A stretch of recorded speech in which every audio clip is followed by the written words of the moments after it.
아버지께 영원히 있사옵나이다. 아멘. 예, 우리 오늘 주기도문 6번째입니다. 지난주에 우리 일용할 양식을 위한 기도 우리가 말씀 들었고요. 오늘은 죄 사함을 위한 기도입니다. 우리가 우리에게 죄 지은 자를 사하여 준 것 같이 우리 죄를 사하여 주시옵고. 여러분, 주기도문을 조금이라도 마음에 담고 의미를 묵상하면서 기도하셨던 분들은 오늘 이 기도 내용이 상당히 마음에 부담이 됐을 겁니다. 내가 형제를 용서함처럼 나의 죄를 용서해달라. 여러분, 얼마나 이게 부담이 됩니까? 그러면 내가 용서 안 하면 하나님이 나 용서하지 않는다는 건가? 그렇게 그냥 읽으면 그렇게 들리죠. 오늘 조금 이 죄 사함에 대해서 우리가 함께 묵상해 보기를 원합니다. 먼저 우리가 생각해야 될 것은요, 이 기도를 지금 누구에게 말씀하고 계시는지가 중요합니다. 여러분, 똑같은 편지도요, 누가 읽느냐에 따라서 달라져요. 그렇죠? 누가 읽느냐에 따라서 달라져요. 지금 이 주기도문이 어떻게 시작된 겁니까? 제자들이 예수님께 요한이 제자들에게 기도를 가르쳐 준 것처럼 우리도 기도를 좀 가르쳐 주십시오. 이렇게 해서 시작됐죠. 그래서 예수님이 너희는 이렇게 기도하라. 그 너희가 누굽니까? 예, 누구예요? 예, 누구예요? 아무 생각 없으세요, 지금? 아니, 지금 누가 이것을 질문을 했어요, 예수님한테? 제자들이죠. 그렇죠? 우선은 제자들이란 말이에요. 그래서 예수님이 제자들에게, 물론 그게 이제는 우리에게 적용되죠. 너희는 이렇게 기도하라. 이렇게 하신 겁니다. 제자들이에요, 제자들. 이게 왜 중요한가? 이 기도의 내용은, 지금 여기서의 죄 사함을 위한 이 기도는, 용서에 대한 기도는 구원받는, 우리의 존재 자체가 죄 아래에 있어서 지옥 형벌 받을 수밖에 없는 그 상태, 그 죄를 얘기하는 게 아니란 말이에요. 여기서 얘기하는 것은. 왜? 예수님의 제자들이에요. 지금 우리란 말이에요. 우리 구원받은 우리들. 그러면 죄는 죄예요. 잘못은 잘못이에요. 그럼 여기서 얘기하는 그 죄는, 잘못은 지금 무엇을 얘기하는 건가? 여러분, 똑같은 죄도요, 어떤 사람은 법정에 가서 재판을 받아야 되는 죄도 있어요. 그렇죠? 그런데 부모와 자녀의 관계에서 부모의 말씀을 따르지 않은 것, 그것도 죄예요. 실제적인 우리 삶 가운데서 나타나는 죄란 말이에요. 지금 그 용서를 얘기하고 있는 겁니다, 여기서는. 그래서 여러분, 이 구절 때문에 부담을 느끼셨던 분들, 그 부담은 있어야 돼요. 왜 그러냐면 거기에 해당되는 부분도 있기 때문에. 우리가 형제의 죄를 용서하지 않았을 때 나타나는 그 죄의 결과가 있기 때문에 마음의 부담을 갖는 건 좋은데, 이것 때문에 죄 사함의 확신이 사라지는 것은 경계해야 합니다, 우리가.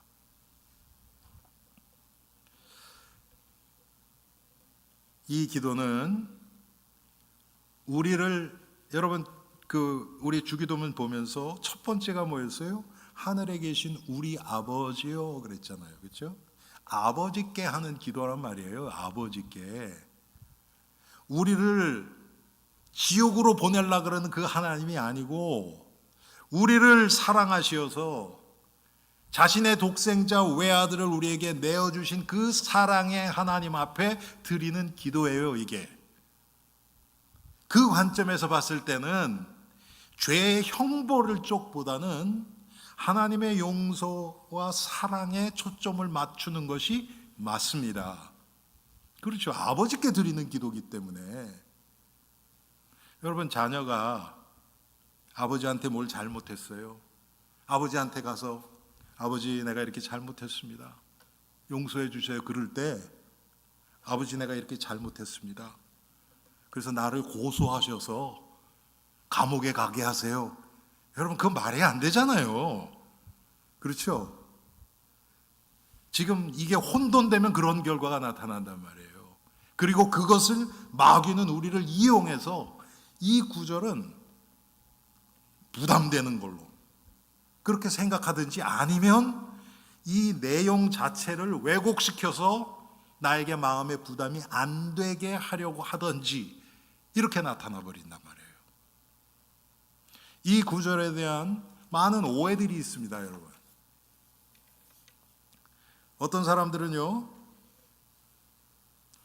이 구절을 통해서 뭐 어떻게 얘기를 하냐면 하나님이 예수 그리스도를 통해서 우리의 모든 죄를 사해 주셨다. 그러니까 이제 더 이상 용서 필요 없다. 이렇게 하는 사람도 있어요. 기독교 안에서요, 여러분, 의외로 많은 사람들이 회개는 더 이상 필요 없다 이렇게 얘기하는 분 많아요. 왜요? 아니, 우리의 죄 다 사해졌다면서요. 여러분, 그게 맞는 얘기예요, 틀린 얘기예요? 예? 우리의 죄 다 사해졌어요, 안 사해졌어요? 사해졌잖아요, 그렇죠? 분명하거든요. 이것은 우리의 과거의 죄, 현재의 죄, 미래에 지을 죄까지도 예수 그리스도의 보혈로 이미 다 사해 주셨어요. 그러니까 그것만 딱 붙잡고 그러니까 회개도 필요 없고 이젠 괜찮아, 나는 천국 가, 이 생각에 사로잡기가 쉽단 말이에요. 그런데 이것은 틀립니다. 또 죄가 예수님이 십자가에서 돌아가심으로 인해서 우리의 죄가 완전히 사라져서 우리는 죄가 없다고 생각하는 잘못된 사상이에요. 법적으로는 맞아요. 법적으로는 맞아요. 그런데 우리가 그렇습니까? 실제? 아니잖아요. 제가 항상 말씀드리잖아요, 여러분. 우리가 미국에 살지만 그래서 여러분 영어만 잘 되죠? 한국말 안 되죠? 그렇지 않잖아요.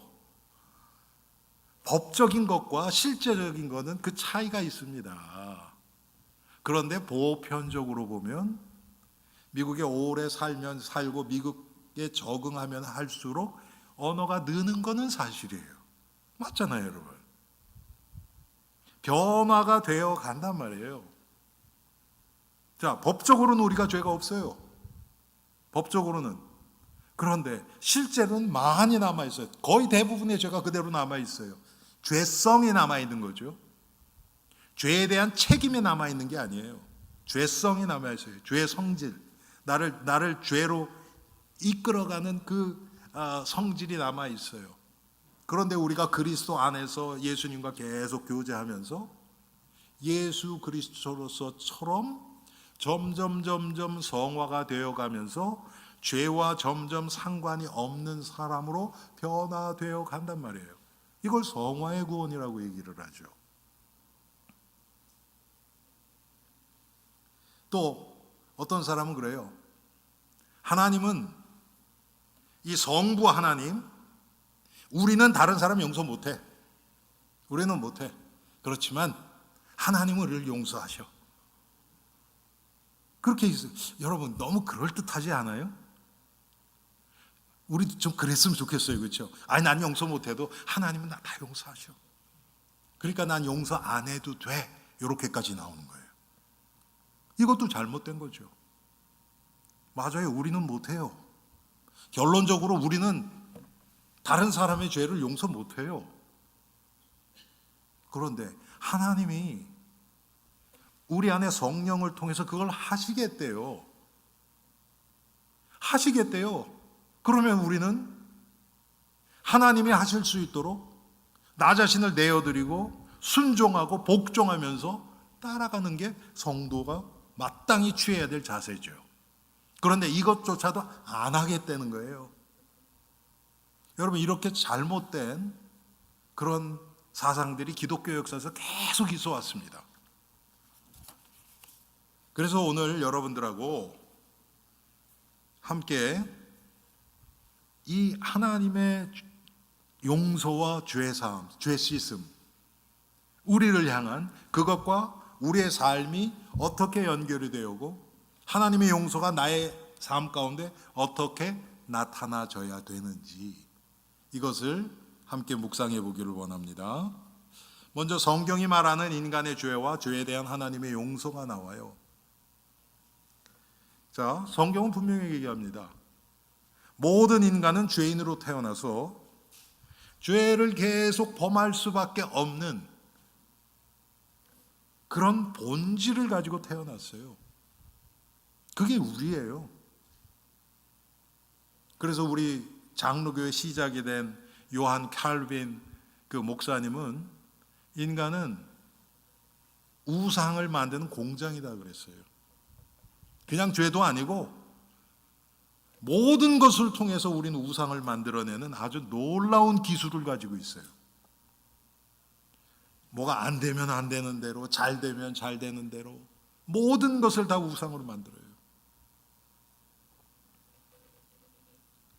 그런데 하나님은 우리가 그렇게 우리 스스로는 절대로 우리의 죄 문제를 해결하지 못하는 걸 너무나 잘 아시고, 인간이 죄에 짓자마자, 제가 항상 말씀드리죠 여러분, 창세기 3장을 조금만 여러분 묵상해 보시면 인간의 죄를 책망하시기 전에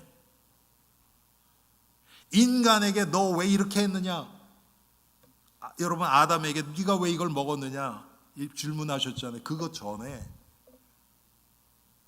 뱀을 책망하시면서 여자의 후손이 뱀의 머리를 상하게 하시겠다는 이 구원의 길을 이미 열어놓으신 거예요. 이게 하나님의 사랑입니다. 그래서 하나님은 그 구원을 오직 예수 그리스도 그 십자가를 통해서 그것을 근거로 죄인들에게 용서를 베푸시는 거예요. 또 죄인은 하나님께 자신의 죄를 고백하고 회개함으로 용서받습니다. 자, 하나님 쪽에서는 예수 그리스도의 십자가 은혜를 우리에게 주심으로 인해서 하나님은 우리를 구원하시고 용서하시고 죄 사함을 받게 하세요. 그런데 우리 쪽에서, 우리 입장에서 보면 하나님의 성령을 통해서 우리의 마음속에 감동을 주시고 내가 죄인인 것이 깨닫게 하시고 예수 그리스도 그분의 십자가의 보혈만이 내 죄를 씻을 수 있다는 확신을 성령이 우리에게 주심으로 인해서 우리가 구원을 얻는 겁니다. 죄 사함을 얻는 겁니다. 또 하나님께 죄의 용서함을 받은 사람은 그때부터 그 하나님의 십자가의 은혜와 사랑을 깨달아 감으로 형제의 죄를 용서할 수 있게 됩니다. 이 문제는 제가 조금 있다가 더 구체적으로 말씀드릴 겁니다. 자, 또 용서의 관점에서 하나님의 구원을 봅시다. 하나님은 우리 주 예수 그리스도의 십자가의 희생에 근거해서 우리를 용서해 주시는 거예요. 다른 게 아니에요. 우리가 무슨 착한 일을 열심히 함으로써 하나님이 우리를 잘 봐주시고 아이 그래 이 정도 죄는 괜찮아 이런 게 절대로 아닙니다. 그런데 이렇게 우리가 착각하기가 너무 쉬워요. 왜? 이 세상은 그렇게 돌아가고 있으니까. 내가 누구에게 좀 잘못했어요. 이 사람에게 무슨 조금 실수를 했어요. 그런데 우리는 다른 걸 이 사람을 위하고 뭐 이 사람 자녀들을 위한다든지 다른 호의를 베풀므로 인해서 그 사람과의 관계가 해결될 수도 있어요. 그게 이 세상 살아가는 법칙이에요. 그런데 우리는 그 기준을 가지고 하나님 앞에 나가서 뭔가 하나님 앞에 내 거를 해드림으로 인해서 이 죄 문제를 해결하려고 한단 말이에요. 하나님은 그 법칙이 하나님 앞에는 안 통해요. 왜? 하나님은 우리를 구원하신 그 통로를 오직 예수 그리스도, 그분의 십자가와 부활, 이것만 두셨어요. 다른 이로서는 구원을 얻을 자가 없나니 천하 인간의 구원을 얻을 만한 다른 이름을 우리에게 주신 적이 없다. 사도행전 4장 12절이잖아요, 여러분. 우리 생각대로, 우리 기준대로 하나님은 이럴 것이다 하는 이 잘못된 시도가 우리의 믿음을 정말 병들게 합니다. 하나님을 어떤 다른 인간 차원으로 생각을 하는 거예요. 그 기준으로. 그런데 성경은 그렇게 이야기하지 않습니다.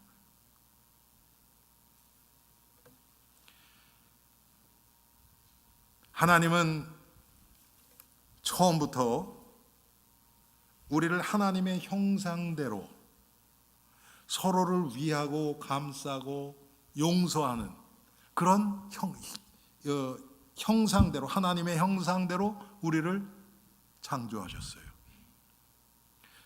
물론 하나님이 아담과 하와를 창조하실 땐 용서할 필요가 없는 상태였죠. 왜? 죄가 없으니까. 그렇죠? 그런데 여러분, 그러면 아담과 하와에게는 용서하는 그런 성품 없었느냐? 제가 거꾸로 물어볼게요. 하나님의 형상대로 아담과 하와를 창조하셨죠. 아멘? 그런데 그 하나님이 지금 우리의 죄를 용서하십니까? 안 하십니까? 용서하시는 성품이 있잖아요, 하나님 앞에. 그 하나님의 성품은 아담 하와를 창조할 때 하나님의 형상대로 아담과 하와를 창조하신 그 하나님의 형상 안에 포함되어 있어요, 없어요? 있지요, 당연히. 있단 말이에요. 그런데 아담과 하와가 범죄했어요. 하나님의 형상이 깨져버렸어요. 그러니까 이제 어떻게 됐습니까? 하나님의 용서와 같은 그런 영적인 조건이 없는 무한대의 용서는 사라져버렸어요, 우리에게. 그리고 우리에게 남은 건 뭡니까? 윤리 도덕적으로 어떤 나의 본능에 이끌린 용서 정도는 남았어요. 우리가 여러분 자녀들 용서하고 하잖아요. 예수를 믿건 안 믿건 그 정도 남았단 말이에요. 그런데 그 용서는 우리를 구원에 이르게는 절대로 못해요. 그 하나님의 형상에 어떤 잔재만 조금 남은 거예요.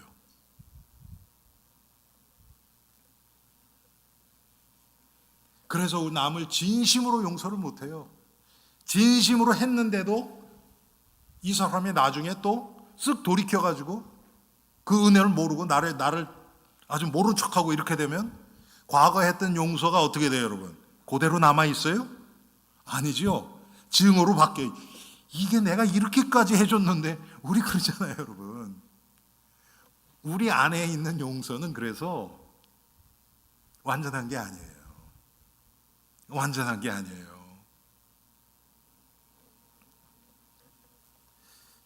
그래서 하나님은 인간에게, 이스라엘 백성이죠. 그때는 이스라엘 백성들에게 용서하라는 법을 주셨어요. 제가 지금 성경을 용서라는 관점에서 푸는 겁니다. 그게 뭐냐? 율법이에요. 율법. 그래서 그걸 법으로 만들어서 이 정도 이렇게 하고, 여러분 이 율법이요, 너 이렇게 하면 죽는다, 이렇게 했을 땐 이런 대가를 치러야 된다, 이것만이 율법이 아니에요. 제가 이따가도 보겠지만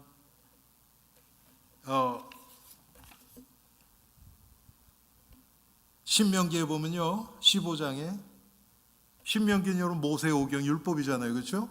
거기 보면 뭐냐면 면제법이 나와요. 면제법.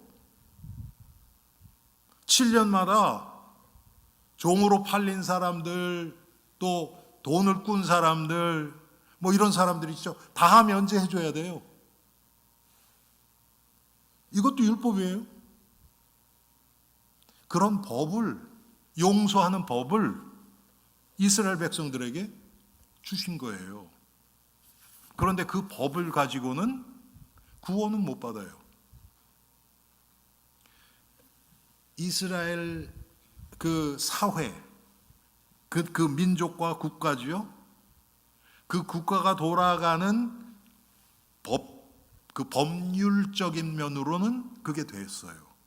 그래서 눈에는 눈으로, 이에는 이로, 누가 어떻게 손해를 끼쳤으면 어떻게 갚아야 되고 뭐 이런 것들이 있단 말이에요. 여러분 특히 우리 신명기에 보면 그런 게 많이 나오지요. 어떤 소가 다른 소를 받아서 죽게 했을 때 어떻게 해야 되는가 이런 게 있단 말이에요. 뭐 복잡해요. 그것도요. 원래 받는 성질이 있는 걸 알았는데도 놔둬서 받았다. 그러면 이제 또 그거에 대한 대가가 훨씬 커지고요. 그런 게 없으면 둘 다 팔아서 반씩 나눠야 된다. 뭐 하여튼 여러 가지가 복잡하게 있어요. 그런 법을 주셨단 말이에요. 용서에 관한 법을 하나님이 이스라엘에게, 우리에게 주셨어요. 그런데 문제는 뭡니까? 연약한 우리들은 그 법을 지키지 못해요. 하나님이 의도하시는 대로 여러분 우리가 율법 지킬 수 있어요? 못 지켜요. 안 돼요. 겉으로는 하는 척 할 수는 있어요. 유대인들은 그렇게 살아갔어요. 그냥 사회 법 지키듯이. 여러분 제가 한번 여쭤볼게요. 여기 교회 오시면서 여기 제가 알기에는 여기 495도 그렇고 66도 그렇고 일반 라인은 톨로드막의 일반 라인은 55마일로 알아요. 맞죠? 55마일 밑으로만 오신 분 계세요 여기? 안 계시죠? 우리 저 뒤에 현역 경찰 계시는데 다 잡아가야 되겠네요. 우린 그런단 말이에요. 이 세상 법도 그냥 적당히 지키는 거예요. 걸리지 않을 정도로 우리 그렇게 하고 살아가요. 여러분 그런 우리의 마음 자세가 하나님 앞에서 통하겠어요? 절대 안 통하죠. 절대 안 통해요. 제가 한 번은요 우리 성도 이사를 도와주는데 뭐 짐이 많지 않았어요. 옛날 우리 밴이 있을 때 뒤에 의자를 다 띄고 가서 짐을 실었는데 이렇게 깨질 만한 게 그런 것들이 이렇게 많아요. 그래서 이렇게 쌓아놓지를 못하고 뒤에 이렇게 쭉 늘어났어요. 그래서 조심하게 이렇게 가는 거예요. 그런데 이렇게 스탑 사인이 있어요. 그래서 스탑 사인에서 풀 스탑을 하면 이게 이렇게 섰다가 또 떠날 때 이게 흔들리잖아요. 그래서 거의 섰다가 살짝 나갔어요. 그러니까 뭐 3마일 per hour, 뭐 그렇게 5마일 요 정도로 그것도 안 됐어요. 그런데 그걸 폴리스가 보고 쫓아오더라고요. 그래서 내가 이렇게 됐다 설명을 했어요. 그래서 티켓은 안 먹었어요. 그런데 여러분 그걸로 티켓을 떼어도 저는 사실은 할 말 없어요. 왜? 스탑사에서는 풀 스탑을 해야 되잖아요. 맞죠 여러분? 여러분 하나님이 하나님의 성품, 하나님 완전하신 분이거든요. 하나님 앞에서는 타협이 없어요. 맞죠? 하나님은 타협이 없어요. 하나님 말씀 그대로예요. 근데 우리는 안 그렇잖아요. 이 정도면 됐지. 이 정도면 됐지. 이런 게 자꾸 들어온단 말이에요. 우리는 하나님의 법 못 지켜요. 하나님이 우리에게 해주시는 용서 제대로 못해요. 우리가 어떻게 합니까? 자꾸 생각나는데. 그래서 하나님이 십자가를 통해서 예수 그리스도가 인간의 모든 용서하지 못하는 마음까지 다 지시고 십자가에서 죽으신 거예요.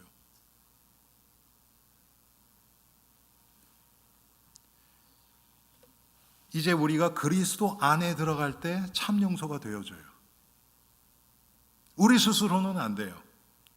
그렇다고 노력하지 말라는 게 아니에요. 제가 이제 이거 말씀드릴 거예요. 자, 이 용서는요, 우리가 용서 하지 못한 죄, 이것은, 우리의 죄는 누가 반드시 갚아야 돼요. 성경에 보면 뭐라 그래요? 단 털끝만큼도 남기지 못한대요. 그냥 지나가는 법이 없어요. 죄는요, 반드시 계수해야 돼요. 그런데 우리가 할 수 있습니까? 우리는 못한다니까요. 그래서 예수님이 대신 갚아주시려고 오신 것이 십자가 사건 아닙니까?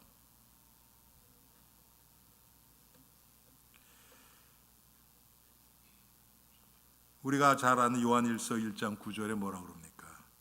만일 우리가 우리의 죄를 자백하면 그는 미쁘시고 의로우사 우리 죄를 사하시며 모든 불의에서 우리를 깨끗하게 하실 것이요. 여러분, 이게 무슨 뜻입니까? 우리 죄를 사하실 뿐만 아니라, 지금 용서의 기준으로 보면 우리의 죄를 용서하실 뿐만 아니라 우리에게 용서할 수 있는 마음도 주시겠다는 거예요. 모든 불의에서 우리를 깨끗하게 하시기 때문에,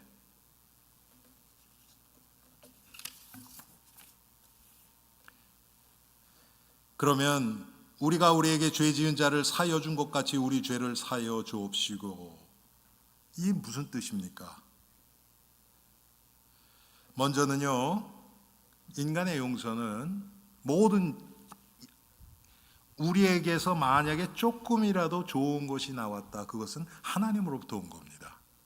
모든 선한 것은 오직 하나님으로부터 오는 겁니다. 우리 안엔 선한 것이 없기 때문에. 아멘. 여러분, 이것이 인정되어야 되고 고백되어져야 됩니다. 그래야 우리 신앙생활이 제대로 굴러가요. 이것이 인정 안 된다, 그러면 자꾸 하나님의 의 대신에 내 안에 있는 뭔가 의를 놓지 못하고 있는 증거예요, 그게. 그래도 나는 이렇게 했는데 저 사람은 안 했잖아. 우린 자꾸 그러고 있거든요. 비교 가운데서 나오는.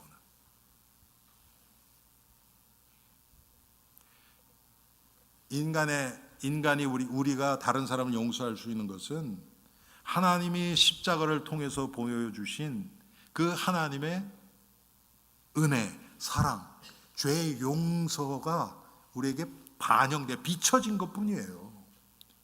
우리는 용서 못해요, 여러분. 여러분, 과거에 이렇게 무슨 사극 같은 거, 그런 거 있잖아요. 왜 아버지가 죽으면서 저 앞집 어떤 집안하고는 대대로 상종도 하지 마라, 그리고 꽉 하고 죽잖아요. 그게 인간이에요. 그게 솔직한 인간이에요.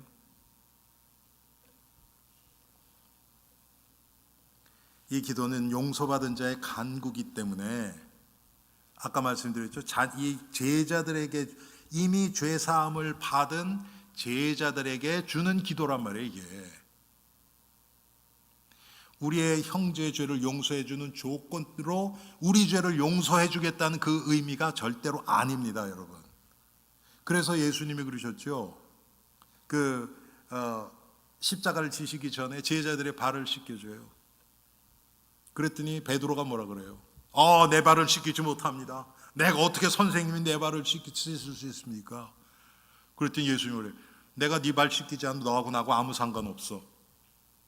그랬더니 베드로가 뭐라 그래요? 또 예수님, 그러면요, 내 발뿐만 아니라 온몸 다 씻어주세요. 베드로가 그랬단 말이에요. 그렇죠?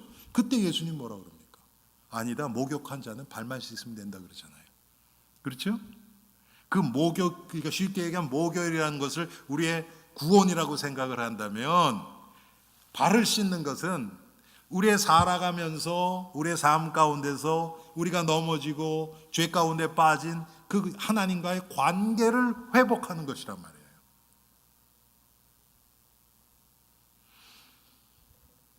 또 이 기도는 우리가 죄를 지어서, 우리는 죄를 지은 자고 우리의 죄를 용서하시는 분은 하나님이란 말이죠. 내가 지은 죄를 통해서 내 죄를 용서하시는 하나님이 어떤 분이신가를 깨닫게 되는 것입니다. 다시 한번 하늘에 계신 우리 아버지여를 다시 묵상하는 거예요.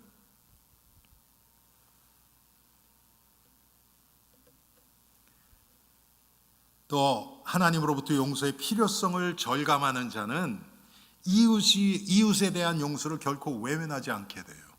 하나님의 사랑, 십자가의 사랑을 깨달은 자는 당연히 형제가 나에게 잘못한 것 용서하게 돼요. 쉽게 용서가 돼요. 그것은 수학적으로는 비례한다 그러죠. 하나님의 사랑이 그렇게 크게 깨달아진 사람일수록 형제의 죄를 훨씬 더 쉽게 용서가 되는 거예요. 이게 안 깨달아진다 그러면요, 겉으로는 용서해도 마음은 그대로 있습니다. 그런데 십자가의 은혜 앞에 내가 서버리면 형제가 나에게 한 이 잘못은 아무것도 아니라는 게 깨닫게 돼요. 여러분, 그 예수님의 비유가 있죠. 10,000달란트 빚진 자, 또 100데나리온 빚진 자, 바로 그 얘기하는 거거든요. 그런데 그 10,000달란트 그 빚을 탕감받은 그 종이 100데나리온 자기에게 빚을 진 그 사람을 감옥에 가둬버렸잖아요. 왜? 이거 자기가 뭐를 탕감받았는지를 모르는 거예요. 여러분, 우리가 정말 구원을 받았다는 것은 100데나리온이 아니고 10,000달란트 빚을 탕감받은 거예요.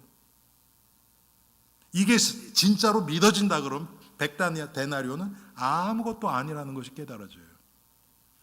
이 사이에서 우리가 이제 갈등이 있습니다. 아까 말씀드렸던 것처럼 법적으로 우리가 다 이해돼요. 숫자적으로, 수학적으로 계산하면 이해돼요.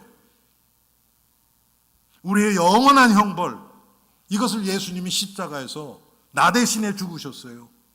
그래서 우리의 죄가 다 탕감했고 이제는 성령이 우리 안에서 형제의 죄를 용서하는 그런 자로, 다시 바꿔서 얘기하면 예수 그리스도의 성품으로 살아가는 자로 우리를 살아가게 하신단 말이에요. 그런데 그 사이에서 나에게 남아있는 게 죄성이라는 게 남아있어요. 성령은 나를 자꾸 예수님의 성품 쪽으로 이끌어 가시는데 나의 죄성, 이 죄에 찌들어 있는 육체, 이것은 자꾸 용서 못하게 해요. 육신적으로 생각하고 억울하고. 여러분, 이 사이에서 일어난 일들이 너무 많습니다. 여러분, 그 과거에 여러분 중에서 한번 보신 분 계실 거예요. 한국 영화 중에서 밀양이라고 있었어요. 밀양. 그게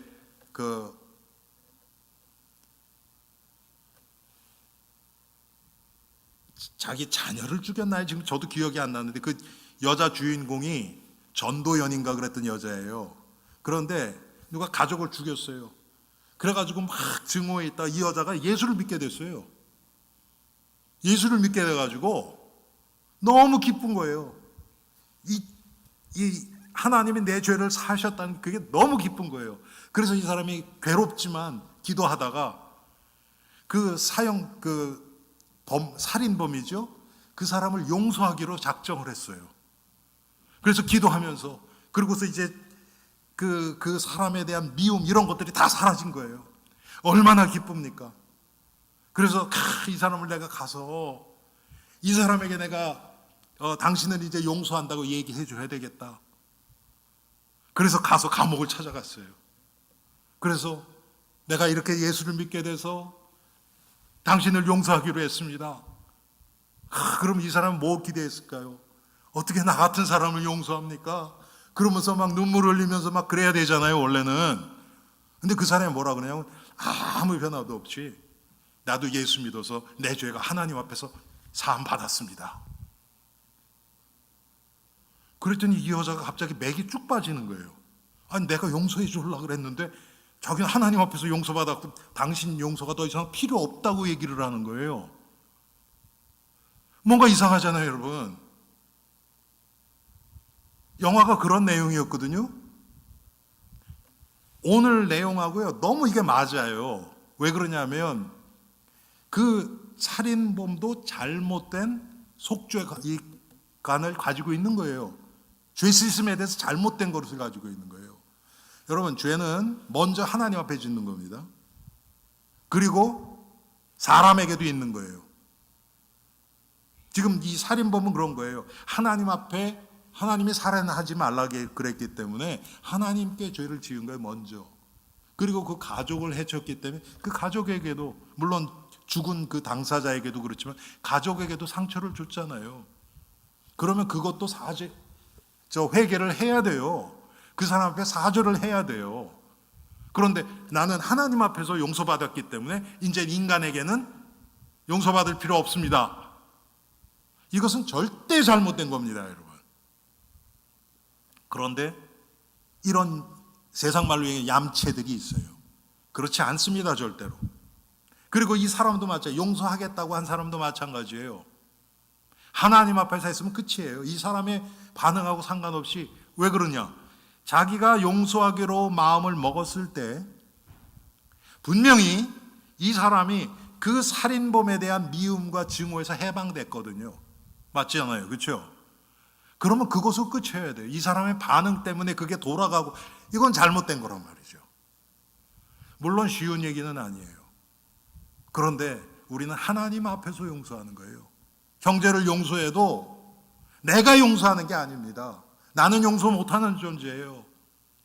하나님의 나에게 은혜를 주시고 구원을 주시고 내 죄를 십자가에서 예수님이 다 짊어지시고 죽으신 그 은혜 때문에 지금 이 형제, 이 자매가 나에게 한 건 아무것도 아니라는 것이 깨달아지는 거예요.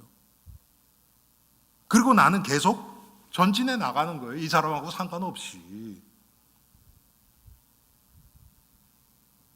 이건 말은 쉽지만 실제는 쉽지 않습니다. 그런데 하나님은 지금 이걸 하라 그러는 거예요. 여러분, 오늘 성경에 나온 용서라는 단어가요, 아까 제가 말씀드렸던 신명기 15장에 나오는 그 죄를 탕감하고 또 면제해 준다는 그 단어하고 동일어예요. 같은 거예요. 그 신명기에 보면요, 제 15장, 제가 1절부터 3절까지만 좀 읽어드릴게요. 제 7년 끝에 면제하라. 면제의 규례는 이러하니라. 무릇 그 이웃에게 꾸어준 체주는 그것을 면제하고 그 이웃에게나 그 형제에게 독촉하지 말지니 이 해는 여호와의 면제년이라 칭함이라. 이방인에게는 내가 독촉하려니와 내 형제에게 꾸인 것은 내 손에서 면제하라. 특별히 우리 그리스도인끼리, 성도들끼리는 빨리 용서하는 게 좋아요. 왜? 내가 독을 품고 있는 거예요, 용서하지 못하는 것은. 그래서 여러분, 이것을, 오늘 그 본문을 이 개념으로 풀어보면 우리가 우리에게 빚진 자를 탕감하여 준 것 같이 우리의 빚도 탕감하여 주옵소서, 이렇게 얘기해도 돼요. 똑같은 얘기예요, 이게. 그리고 율법에서도 매 7년마다 이렇게 면제해, 탕감해 주라고 명령했고요. 이것은 해도 되고 안 해도 되는 게 아니에요. 반드시 해야 되는 거예요. 반드시. 여러분, 용서해 주는 것도 마찬가지입니다.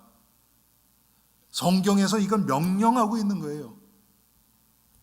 살인하지 말라, 간음하지 말라, 도둑질하지 말라, 그것처럼 용서하라 명령하고 있는 거예요. 신명기에서도 형제라 그랬잖아요.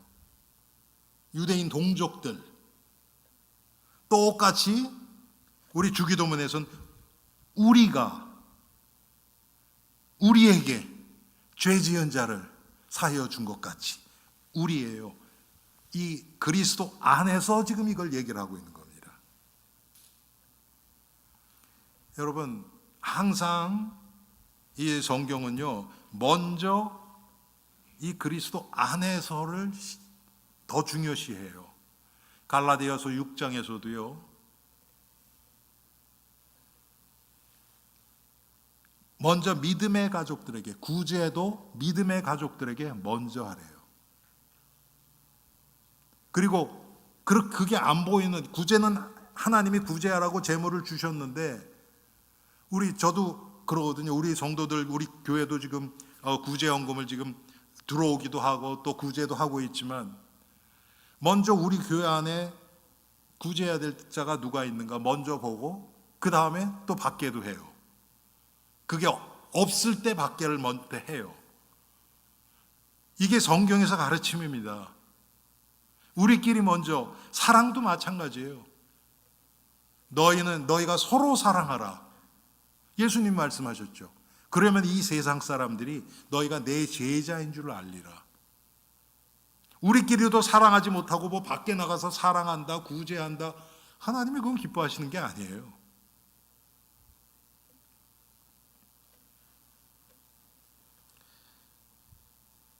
여러분, 우리가 우리에게 죄 지은 자를 사여 준 것 같이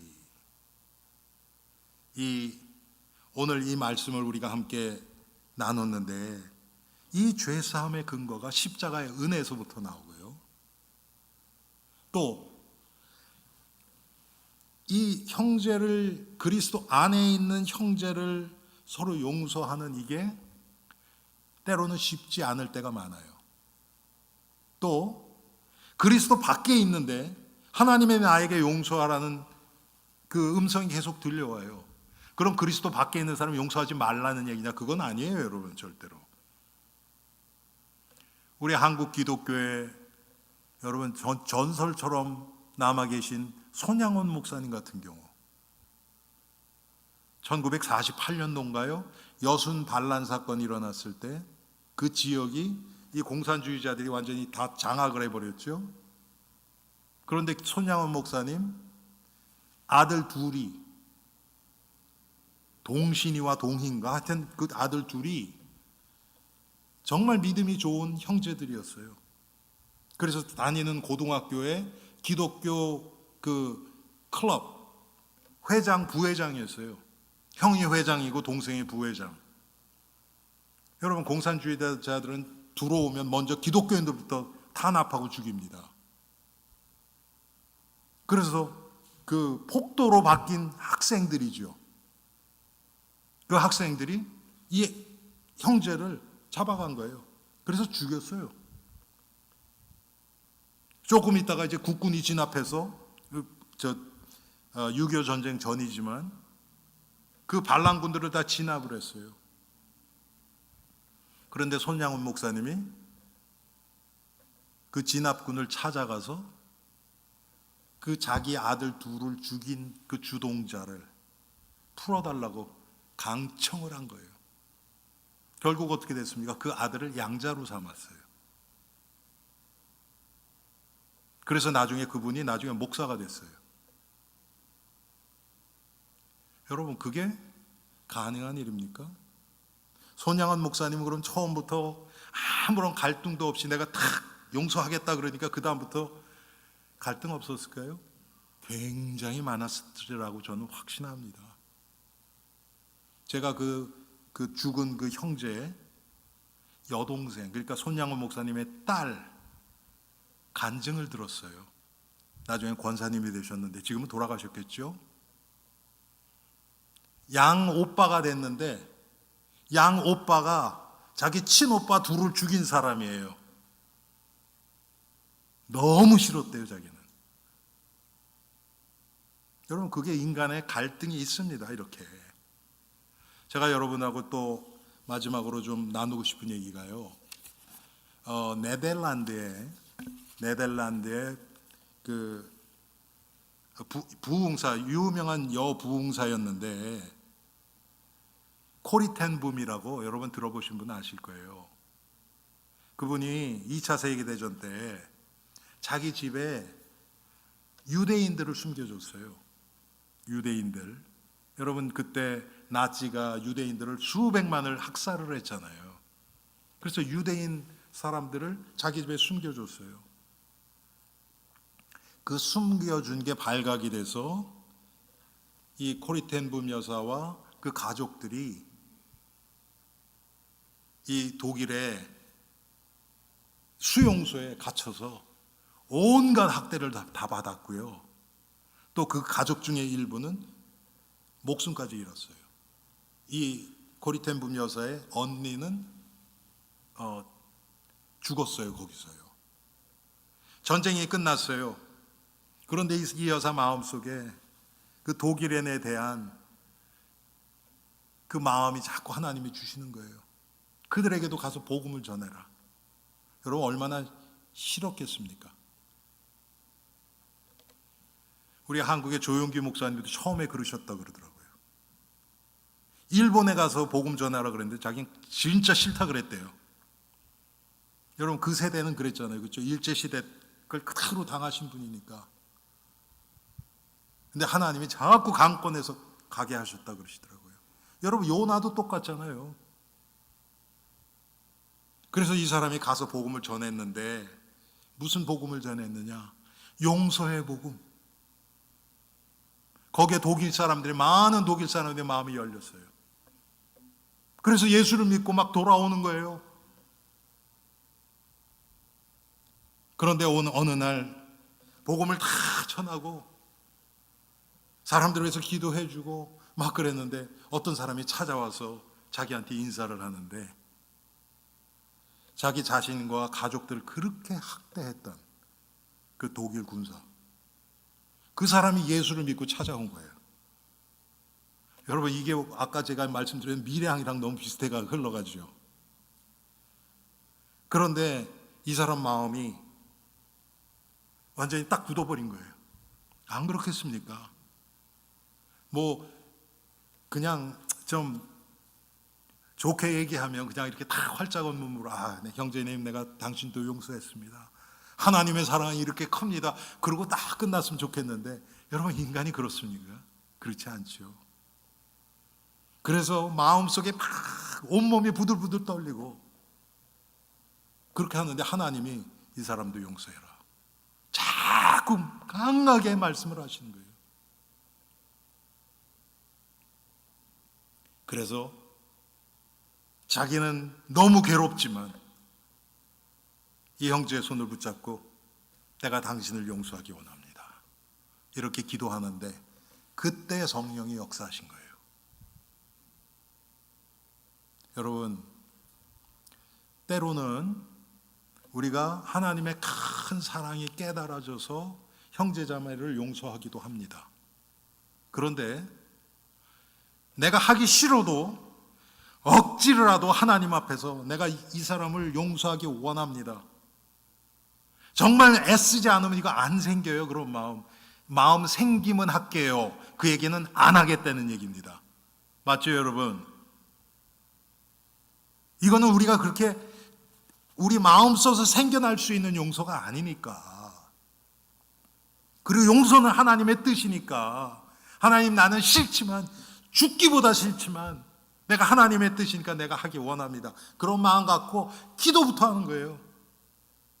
하나님 내가 이 사람을 용서하기 원합니다. 내 마음은 지옥인데 내가 용서하기 원합니다. 나를 붙들어 주세요. 그리고 이걸 행할 수 있도록 힘을 주세요. 기도하는 겁니다. 그때 이 고리텐붐 여사가 하나님의 사랑에 있어서 훨씬 더 깊이 깨닫게 됐다고 고백합니다.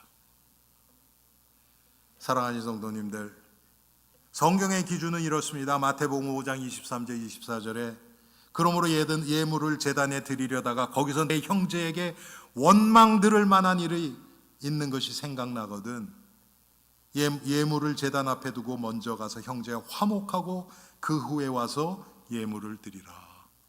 이게 성경의 기준입니다. 하나님 우리의 마음 중심을 보세요. 내가 정말 하나님의 뜻대로 나 자신을 쳐서 복종시키면서 하기 싫은 용서지만 하려고 애를 쓰고 있는가? 우리 자신에게 물어봐야 돼요. 하나님은 자신의 아들을 죽이시기까지 하면서 우리의 죄를 용서하셨어요.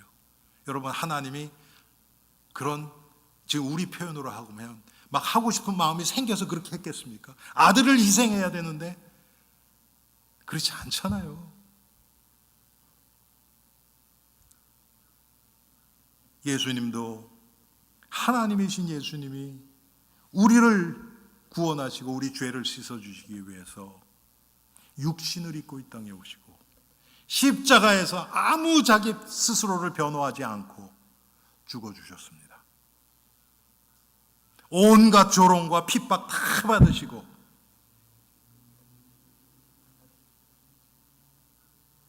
그 결과로 우리의 죄가 씻음 받았습니다. 우리가 이 십자가의 사랑과 은혜 앞에 서면 용서하지 못할 사람이 누가 있겠습니까? 우리 엘림의 성도님들, 이번 주 한 주가 하나님이 예수 그리스도의 십자가를 통해서 우리에게 나타내 주신 그 사랑과 은혜가 깊이 깨달아지고 이 하나님의 용서와 상관없이 내 뜻대로 살아가려고 하는 나 자신을 계속 십자가에서 쳐서 복종시키며 주님의 뜻을 찾아가는 십자가의 길을 가는 승리하는 성도님들 되시기를 주님의 이름으로 축원합니다. 우리 이 시간 우리 마음속에 용서하지 못한 사람이 있으면 그 사람을 위해서 기도하고 또 그렇지 못한 나 자신을 회개하고 하나님 앞에서 정말 그리스도의 죄사함을 깨닫고 또 용서하는 그런 우리가 되게 해달라고 한 목소리로 기도합니다.